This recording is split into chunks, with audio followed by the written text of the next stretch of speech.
Hai, Assalamualaikum dan selamat pagi kepada semua pelajar. So, hari ini kita akan masuk kepada bab yang baru, iaitu bab pembangunan algoritma. Untuk hari ini kita akan masuk 3.1 pembangunan algoritma untuk mengenal pasti ciri-ciri search dan sort. Okey, sebelum kita masuk kepada ciri-ciri search dan sort, mari kita imbas kembali apakah yang dimaksudkan dengan algoritma.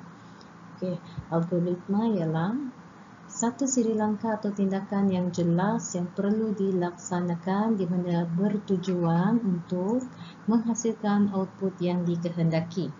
Okey, satu siri langkah tindakan yang jelas maksudnya mengikut urutan yang teratur.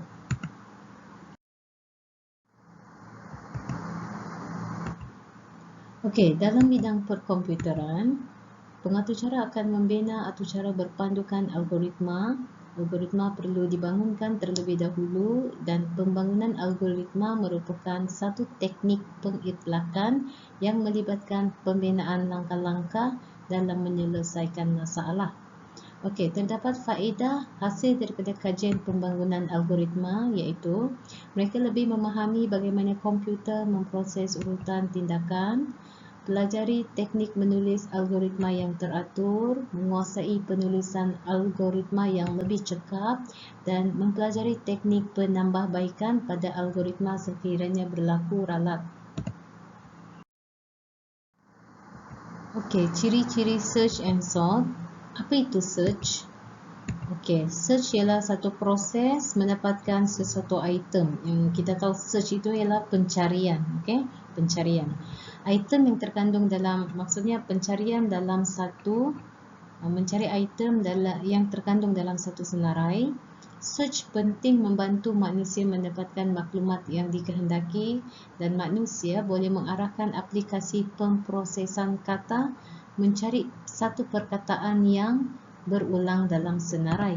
Okey, search ada dua, satu ialah linear search dan binary search. Untuk hari ini kita akan masuk linear search. Okey, mari kita tengok apa itu linear search. Okey, linear search ialah satu teknik mendapatkan item yang dikehendaki dalam satu senarai linear. Carian bermula daripada item yang pertama. Jika item yang pertama bukan dikehendaki, carian akan diteruskan dengan item kedua dan seterusnya. Sekiranya item dicari tidak ditemui, pencarian akan berakhir tanpa hasil. Okey, contoh, inilah satu siri nombor yang mana kita dikehendaki untuk mencari nombor 20. Okey, nombor 10, 50, 30, 70, 80, 60, 20, 9, 40. Okey, nombor 20 berada pada kotak yang ke-6. Walau bagaimanapun, pencarian linear search dia perlu daripada kotak yang pertama sehingga kotak yang terakhir. Okey, katakanlah nombor yang dicari tidak ditemui, dia akan berakhir tanpa hasil. Okey, tapi dalam situasi ini, pelajar dikehendaki mencari nombor 20, jadi dia akan bermula daripada kotak pertama. Adakah ini nombor 20? Okey, bukan. Kotak yang pertama, adakah ini nombor 20? Bukan juga. Dan akhirnya bila sampai ke kotak ke-6, adakah itu ialah nombor yang dicari? Jika iya, maka ia akan berakhir. Maka berakhirlah proses pencarian.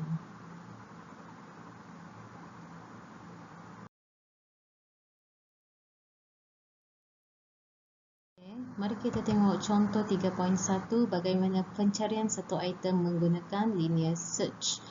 Okey, situasi ialah Erina dan kakaknya Esma, maksudnya Erina dan Esma ingin membeli buah mangga yang untuk membuat puding.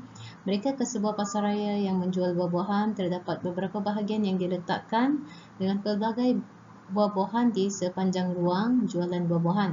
Erina dan Esma berjalan di sepanjang ruang jualan untuk mencari buah mangga. Buah-buahan yang terdapat seperti berikut: bahagian pertama, kedua, ketiga, keempat dan yang kelima. Okey, pada langkah yang pertama, carian akan bermula di bahagian pertama. Ingat ya, linear search, pencarian akan bermula pada kotak yang pertama. Adakah buah mangga berada di bahagian pertama? Sekiranya tidak, maka kita akan next ke bahagian kedua, iaitu buah manggis, dan dia akan cari persamaan. Adakah ini ialah item yang dicari, buah mangga? Okey, sekiranya tidak, dia akan pergi ke kotak yang ketiga, bahagian ketiga. Bahagian kedua mengandungi buah manggis, maka dia bukan buah mangga, dan pencarian akan bermula pada kotak yang ketiga. Adakah buah mangga di bahagian ketiga? Okey, sekiranya iya, maka carian dihentikan dengan hasil. Dia sangat mudah, linear search. Okey, dia cuma pencarian bermula daripada item yang pertama sehingga item yang terakhir.